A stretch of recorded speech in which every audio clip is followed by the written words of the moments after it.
اعوذ باللہ من الشیطان الرجیم بسم اللہ الرحمن الرحیم۔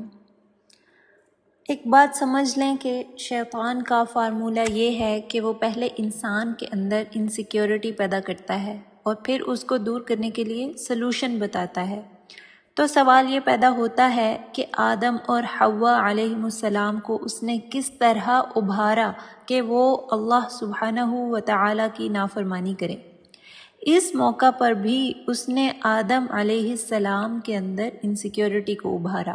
اللہ سبحانہ و تعالی ہمیں قرآن میں بتاتے ہیں سورہ اعراف میں کہ اس نے آدم علیہ السلام کو کہا کہ تمہارے رب نے تمہیں اس درخت سے کھانے سے اس لیے منع کیا ہے کہ کہیں تم فرشتہ نہ بن جاؤ یا جنہ میں ہمیشہ ہمیشہ کے لیے زندہ نہ رہو۔ تو وہ انسیکیورٹی پیدا کر رہا ہے کہ اگر تم مر گئے تو جنت میں ہمیشہ نہیں رہو گے۔ وہ جنت کے چھن جانے کی انسیکیورٹی پیدا کر رہا ہے، حالانکہ ابھی آدم اور حوا علیہم السلام جنت ہی میں تھے۔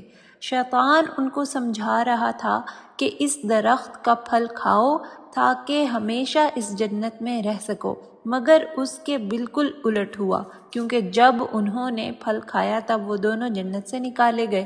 تو ابلیس نے انسیکیورٹی پیدا کی اور آدم اور حوا اس بارے میں پریشان ہونا شروع ہو گئے کہ اللہ سبحانہ و تعالیٰ نے آخر ہمیں کیوں منع کیا ہے کہ اس درخت کا پھل ہم دونوں نہ کھائیں۔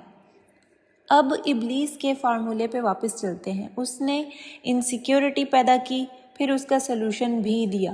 اس نے سلوشن یہ دیا، ہونا تو یہ چاہیے تھا کہ سلوشن یہ ہوتا کہ اللہ سبحانہ و تعالیٰ سے دعا کرے کہ تمہیں ہمیشہ کے لیے جنت میں رہنے دیں، لیکن اس نے کیا کیا؟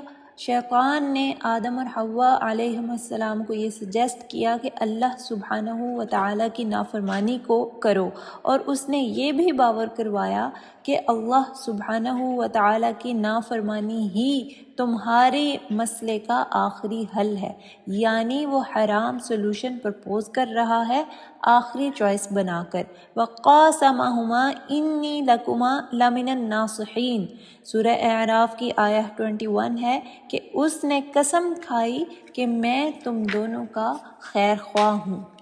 یقیناً شیطان کے پاس کچھ کھونے کو نہیں، اسی لیے اس نے جھوٹی قسم کھائی تھی۔ اپنے آپ کو ان کا خیر خواہ بنا کے پیش کر رہا ہے کہ دیکھو میں تو تمہارا خیر خواہ ہوں۔ ہر شیطانی دوست کا بھی یہی جملہ ہوتا ہے کہ میں تمہارا خیر خواہ ہوں، میں تو تمہارے لیے یہ بات کر رہا ہوں، مجھے خود اپنے فائدے اس سے اپنا کوئی فائدہ حاصل نہیں ہوگا۔ اور آدم اور حوا شیطان کے اس دھوکے میں آ گئے۔ شیط علیہ السلام نے اپنے باپ آدم علیہ السلام سے پوچھا کہ اے ابا جان، آپ نے رحمان کے مقابلے میں شیطان کی بات کیوں مانی جبکہ آپ کو پتہ تھا کہ اللہ سبحانہ و تعالی ہی سب سے زیادہ رحم کرنے والا ہے؟ تو آدم علیہ السلام نے جواب دیا، واللہ میرے بیٹے، میرے گمان میں بھی یہ نہ تھا کہ کوئی اللہ سبحانہ و تعالیٰ کی قسم کھا کر جھوٹ بولے گا۔ یعنی آدم علیہ السلام نے شیطان کے بارے میں حسن ظن رکھا کہ یہ اگر قسم اٹھا رہا ہے تو سچ ہی بول رہا ہے، لیکن شیطان انسانوں کے بارے میں سوء ظن رکھتا ہے۔ تو ثابت ہوا کہ شیطان نے آدم اور حوا کے دل میں انسیکیورٹی پیدا کی، پھر سلوشن دیا اور اپنے آپ کو ایک اچھی نصیحت کرنے والا بنا کر پیش کیا، کیونکہ جب کوئی شے انسانوں کو مارکیٹ کی جاتی ہے تو وہ اپنے آپ کو آپ کا خیر خواہ بنا کر پیش کرتے ہیں، نہ کہ وارداتیہ بنا کر۔ مارکیٹنگ کرتے وقت یہ خیال رکھا جاتا ہے کہ خریدنے والے کو یہ نہ لگے کہ ہم پیسے کما رہے ہیں، بلکہ خریدار کو یہ لگے کہ اسے واقع ہی اس شے کی ضرورت ہے، اور سیم یہی طریقہ شیطان کا ہے۔ لیکن ایک بات بہت اہم ہے۔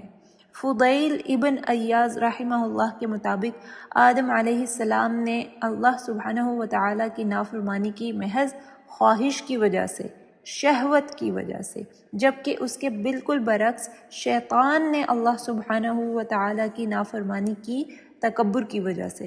تو آدم علیہ السلام کے لیے اللہ سبحانہ و تعالیٰ کی طرف پلٹ کر جانا آسان تھا، کیونکہ اگر کوئی محض خواہش کی بنا پر گناہ کرے تو اللہ سبحانہ و تعالیٰ کی طرف پلٹنا آسان ہے، لیکن اگر کوئی شخص تکبر کی وجہ سے گناہ کرے تو اس بات کے زیادہ چانسز ہیں کہ وہ شیطان جیسا ہو جائے، اور شیطان جیسا ہو کر اللہ سبحانہ و تعالیٰ کی طرف پلٹنے کے چانسز کم ہوتے ہیں، اور انسان مسلسل اسی گناہ پر قائم رہتا ہے۔